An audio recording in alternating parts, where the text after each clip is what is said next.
चलिए ब्रेक के बाद एक बार फिर से आपका स्वागत है। रुक करते हैं अगली खबर का। वृंदावन में श्री बागेश्वर बांके बिहारी मिलन सनातन हिंदू एकता यात्रा की तैयारियां जोरों पर हैं। आज संत समाज ने वृंदावन में बैठक की है। आप ये तस्वीर देख सकते हैं, खूबसूरत तस्वीर। बैठक में बागेश्वर धाम के पीठाधीश्वर धीरेन्द्र शास्त्री जी भी शामिल हुए।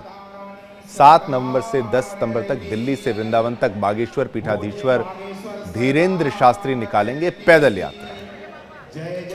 अब इसी पर और जानकारी देने के लिए हमारे साथ हमारे संवाददाता प्रेम कौशिक जुड़ चुके हैं फोन लाइन पर। हमारे साथ प्रेम विस्तार से जानकारी दीजिए। कई संत इस तस्वीर में नजर आ रहे हैं। बिल्कुल, देखिए जिस तरह से 7 नवंबर से 10 नवंबर तक की पैदल यात्रा दिल्ली से लेकर वृंदावन तक पंडित धीरेन्द्र शास्त्री जो बागेश्वर धाम के पीठाधीश्वर है ये निकालेंगे। इस जो यात्रा है इसका यात्रा का नाम दिया गया है श्री बागेश्वर बांके बिहारी मिलन सनातन हिंदू एकता यात्रा। इसको लेकर आज संत समाज, धर्माचार्य, कथावाचक और इसके साथ साथ पंडा सभा के ब्रजवासी जो लोग हैं उनको लेकर एक बड़ी बैठक यहाँ पर वृंदावन के कृपा धाम पर यहाँ पर आयोजित की गई है। इसको लेकर बड़ी तादाद पे यहाँ पर संत सम्मेलन किया जा रहा है। किस तरह की ये पैदल यात्रा रहेगी इसको लेकर एक पूरी रणनीति बनाई जा रही है। अलग तमाम मुद्दों को लेकर यहाँ पर चर्चाएं भी की जा रही है। इसको लेकर यमुना शुद्धिकरण के लेकर भी बात की जा रही है, गौ हत्या को लेकर बात की जा रही है। इस पैदल यात्रा पर जिस तरह से सनातन को एकजुट करने के लिए बड़ी बात यहाँ पर की जा रही है, किस तरह से सनातन को एकजुट किया जाए, इसी को लेकर जब इंडिया डेली ने जो बात की अनुचार्य जी महाराज जी अब यहाँ आए तो उन्होंने भी कहा कि अब समय आ गया है कि यहाँ पर संतों को एक होना चाहिए, एक दूसरे को पटाखे करने के अलावा इस समय आ गया है कि संतों को एकजुट होकर इस कार्य को, सनातन को बचाने के लिए कार्य करना चाहिए। कई संत यहाँ पर प्रेम जो है वहाँ पर मौजूद हैं। मंत राजूदास भी दिख रहे हैं, यहाँ पर बागेश्वर धाम के पीठाधीश्वर धीरेन्द्र शास्त्री जी भी दिख रहे हैं, वहाँ पर स्वामी अनिरुद्धाचार्य जी भी आप उनको देख सकते हैं और कई महान संत वहाँ पर मौजूद हैं। क्या सभी की तरफ से एक पॉजिटिव जो है आउटलुक के तौर पर इसको देखा जाए, सभी उस साथ एक साथ नजर आ रहे हैं, सभी सहमत नजर आ रहे हैं इस यात्रा को लेकर? सब जो पूरी बातें अगर आप समझा पाए तो।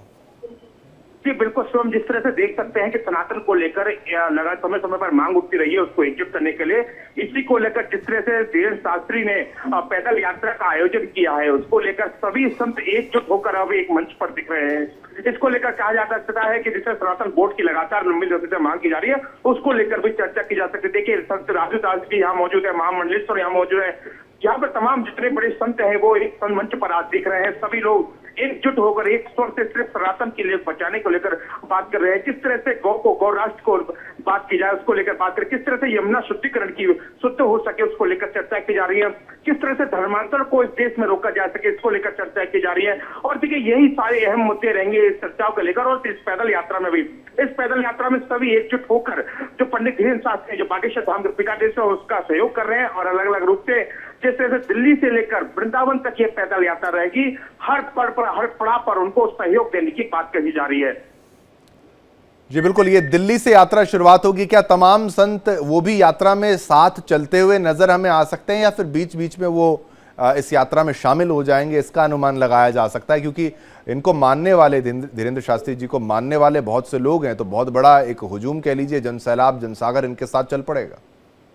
देखिए बिल्कुल सुमन, जिस तरह से इनके साथ में जब ये यात्रा दिल्ली से शुरुआत होगी तो उनके जो समर्थक हैं वह तो लाखों की संख्या में इनके साथ में रहेगा, लेकिन उसके साथ में आह्वान किया गया है कि पूरा संत समाज इनके साथ में इस पैदल यात्रा में चलेगा और बाकी पड़ाव स्थलों पर इनका सहयोग किया जाएगा। हर तरह से इनका सहयोग किया जा रहा है और इसके लेकर दिल्ली से वृंदावन तक सभी संत समाज के लोग, धर्माचार्य, कथावाचक, महामंडलेश्वर, सभी लोग इनके साथ रहेंगे। बहुत बहुत धन्यवाद। प्रेम कौशिक ने पूरी जानकारी हमारे साथ साझा करी।